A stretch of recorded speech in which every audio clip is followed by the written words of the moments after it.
விருச்சகம் ஒரு பெரிய சம்பவம் வெயிட்டிங்ல இருக்கு. என்னங்க வெயிட்டிங் பாத்துடலாமா? எஸ், இந்த வீடியோல அதை பத்தி தான் நம்ம டீடைல்டா டிஸ்கஸ் பண்ண போறோம். முதல்ல இருந்து கடைசி வரைக்கும் பாருங்க. ஏன்னா குரு பகவான் உங்களுடைய ராசிக்கு 9ஆம் இடம் சொல்லக்கூடிய பாக்கியஸ்தானத்துல வந்து உச்சமாக போறாரு. யாருக்குமே கிடைக்காத ஒரு ராஜயோகம் உங்களுக்கு தான் அடுத்த ஒரு வருஷம்.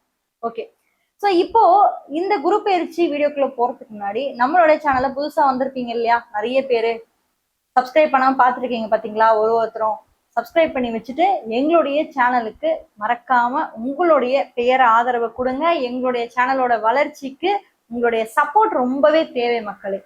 நீங்க என்ன ராசியில பிறந்தீங்க, என்ன நட்சத்திரத்துல பிறந்தீங்க அப்படின்றத கீழே கமெண்ட் பண்ணீங்க அப்படின்னா கண்டிப்பா நான் தெரிஞ்சுப்பேன்.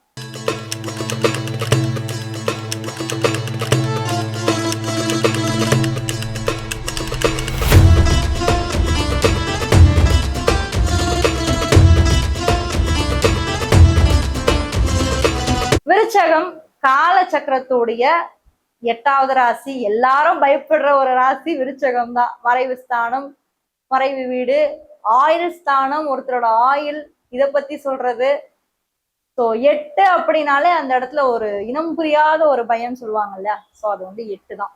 அப்படி இருக்கக்கூடிய இந்த விருச்சக ராசிக்கு அடுத்து ஒரு வருஷம், அதாவது இன்னும் எக்ஸாக்டா சொல்லணும்னா ஜூன் 1ஆம் தேதி குரு பகவான் வந்து உட்கார போறாரு. எங்க இருந்து வராரு? அதே 8ஆம் வீட்டுல இருந்து தான் வராரு. 8ஆம் வீட்டுல இருந்து 9ஆம் இடம் சொல்லக்கூடிய பாக்கியஸ்தானத்துக்கு வராரு. என்ன பண்ண போறாரு, எந்த மாதிரி மாற்றங்களும் உங்களுக்கு கொடுக்க போறாரு, உங்க லைஃப் எப்படி சேஞ்ச் ஆக போகுது, அதான் நம்ம பார்க்க போறோம்.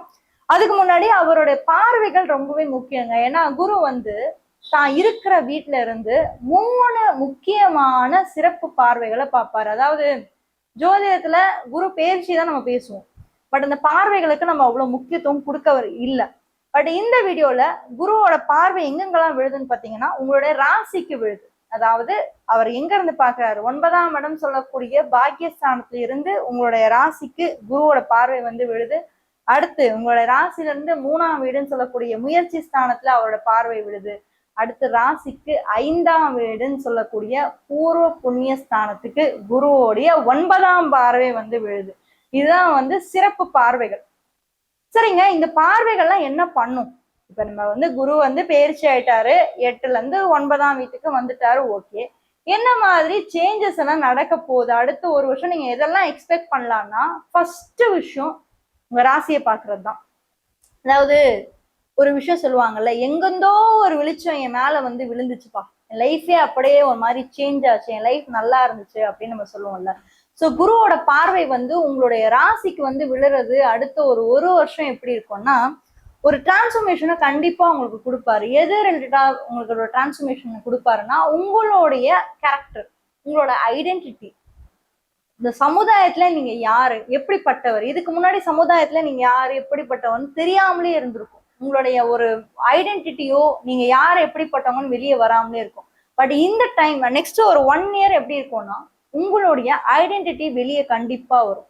ஓகே, இவங்களை எனக்கு நல்லாவே தெரியுமே, இவங்க இப்படிதான் அப்படின்னு ஒரு ஐடென்டிட்டியை கிரியேட் பண்ணக்கூடிய ஒரு வருடம் தான் உங்களுக்கு இந்த வருடம்.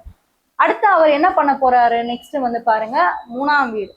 அதாவது தன்னுடைய 9ஆம் வீட்டுல இருந்து 3ஆம் வீடையும் தொடர்பு கொள்றாரு. அடுத்து 5ஆம் வீட்டையும் வந்து பார்வையிடுறாரு.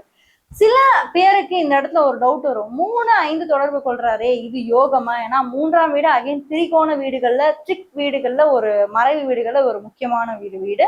அதே மாதிரி 5ஆம் வீடையும் தொடர்பு கொள்றாரு. இதுல நிறைய பேருக்கு குரு பலமும் கிடைக்குது. பொதுவாவே ஜோதிடத்துல குரு பகவான் ராசியில 5ஆம் வீட்டுல, 9ஆம் வீட்டுல இந்த மாதிரி வீடுகள்ல இருக்கும்போது குருவோட பலம் நம்மளுக்கு கிடைக்கும். அப்ப 9ஆம் இடத்துல இருந்த குரு பகவான் 5ஆம் வீட்டை பார்வையிடும் போது குழந்தை, ஏன்னா 5 அப்படின்றது குழந்தை ஸ்தானம், புத்திரஸ்தானம், பூர்வீக ஸ்தானம், காதல் சம்பந்தப்பட்ட ஒரு இடம். இன்னும் சொல்ல போனா கிரியேட்டிவிட்டி வந்து 5ஆம் வீட்டுல தான் இருக்கு. ஸோ இத்தனை வீடுகளும் 5ஆம் வீடு. ஸோ குருவோடைய சிறப்பு பார்வை வந்து 5ஆம் வீட்டுல வந்து விழுறதுனால குழந்தை பாக்கியம், குழந்தை தள்ளி போறது, சில பேருக்கு வந்து ரொம்ப ட்ரீட்மெண்ட் எடுத்தாதான் குழந்தை பிறக்கும் அப்படின்ற மாதிரி ஒரு மாதிரி பொருளாதாரத்தையும் ஒரு பிரச்சனை, குடும்ப ரீதியாகவும் ஒரு பிரச்சனை, அப்புறம் குழந்தைகள்லயும் சில பேருக்கு வந்து அந்த ஒரு பிரச்சனைகள் இருந்துட்டே தான் இருக்கு. பட் இப்போ எப்படி இருக்குன்னா குரு பகவானுடைய அந்த பார்வை வந்து ஓரளவுக்கு பரவாயில்ல, சார்ட் அவுட் பண்ணும். குருவோட பார்வை எப்பயுமே சார்ட் அவுட் பண்ணும். நம்ம ஒண்ணு சொல்லுவாங்க என்னன்னா, ஜோதிட நூல்கள் என்ன சொல்லப்படுதுன்னா, குரு எந்த இடத்துல அமர்ந்திருக்காரோ அதை விட மிக முக்கியமான ஒரு விஷயம் என்னன்னா அவரோட பார்வை தான். இப்ப அவர் 9ஆம் இடத்துல இருக்காரா, அந்த 9ஆம் இடத்துல இருந்து எந்தெந்த வீடெல்லாம் பாக்குறாரு, அர்த்த திரிகோண வீடுகளை பாக்குறாரா, காம திரிகோண வீடுகளை பாக்குறாரா, இல்ல மோட்ச திரிகோண வீடுகளை பாக்குறாரா, இதெல்லாம் நம்ம வந்து நோட் பண்ணணும். கோச்சாரத்துல நம்ம நோட் பண்ணணும். கோச்சாரத்தை நம்ம நோட் பண்ணாததுனாலதான் மிக முக்கியமான வீடுகள் எது எதுன்னு அப்படின்றது நமக்கு தெரியாமலே போகுது. இப்ப நம்ம கோச்சாரத்துல நோட் பண்ணி பார்க்கும்போது எந்தெந்த வீடுகள் பாக்குறாரு, அவர் திரிகோண வீடுகள் எல்லாத்தையுமே தொடர்பு கொள்றாரு. 1, 5, 9. So excellent period. விருச்சக ராசிக்கு இதுவரை 12 வரை நடக்காத ஒரு மாற்றம் வந்து இந்த வருடம் நடக்கும். அதை நீங்க வந்து தைரியமா நான் உங்களுக்கு வந்து சொல்லுவேன், தைரியமா எக்ஸ்பெக்ட் பண்ணுங்க. ஏன்னா ஒரு பெரிய சம்பவம் நம்ம நடக்கிறதுக்கு முன்னாடி, நம்ம வாழ்க்கையில ஒரு பெரிய மாற்றம் வர்றதுக்கு முன்னாடி நம்ம லைஃப்ல நிறைய கஷ்டம், நிறைய துன்பம், transformation. Because life is all about transformation. அதுதான் நான் திரும்ப திரும்ப சொல்லுவேன். அது மிக முக்கியமா நான் விருச்சகத்தை சொல்லியே தான் ஆகணும். ஏன்னா இந்த ராசியே அதுதான். இந்த ராசியே வந்து டிரான்ஸ்ஃபர்மேஷன் இருந்தது. லைஃப்ல ups and downs, ups and downs, ups and downs. இன்னைக்கு ஏதோ நல்லா இருக்க மாதிரி இருக்கும், நாளைக்கு ஏதோ வாழ்க்கை அப்படியே வந்து அப்படியே திருப்பி போட்ட மாதிரி இருக்கும். ஏதோ அப்படியே படுத்து என்னடா இது வாழ்க்கை, இப்படி நம்ம வாழ்க்கை மாறணுமா அப்படின்னு தலையில கை வச்சுட்டு உட்காரோம்ல. இது எல்லாமே வந்து அந்த டிரான்ஸ்ஃபர்மேஷன்ஸ் தான். அதுவும் விருச்சக ராசியில இருக்கவங்க அந்த டிரான்ஸ்ஃபர்மேஷனை நிறையவே ஃபேஸ் பண்ணுவாங்க. ஏன்னா இது ஒரு கார்மிக் வீடு. இந்த வீடு வந்து நீங்க செவ்வாயோட ஆதிக்கம் பெற்ற ஒரு வீடை தான் பார்ப்பீங்க. ஆனா நீங்க இன்னும் உன்னிப்பா நீங்க கவனிச்சு பாத்தீங்கன்னா சனிதான் இந்த வீட்டு ஆளுமையை செலுத்துவார். ஏன்னா காலனான சனி 8 அப்படின்ற ஒரு இதுல இருக்கிறதுனால சனி பகவான் தான் இந்த வீட்டை வந்து ஆளுமை செலுத்துறாரு. அதனாலதான் இந்த வீடு டெத் ரீபர்த், அதாவது பிறப்பு இறப்புக்கு ஒரு மிக முக்கியமான ஒரு வீடா வருது.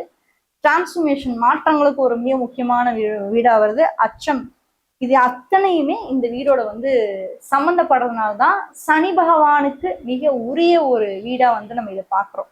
மொத்தத்துல இந்த குரு பெயர்ச்சி விருச்சக ராசியை பொறுத்த வரைக்கும் நான் ஒரே ஒரு விஷயம் தான் நான் சொல்லுவேன், தைரியமா இருங்க. நீங்க பட்ட கஷ்டத்துல இருந்து குரு பகவான் கொஞ்சம் கொஞ்சமா உங்களை வெளியே கொண்டு வரதான் போறாரு.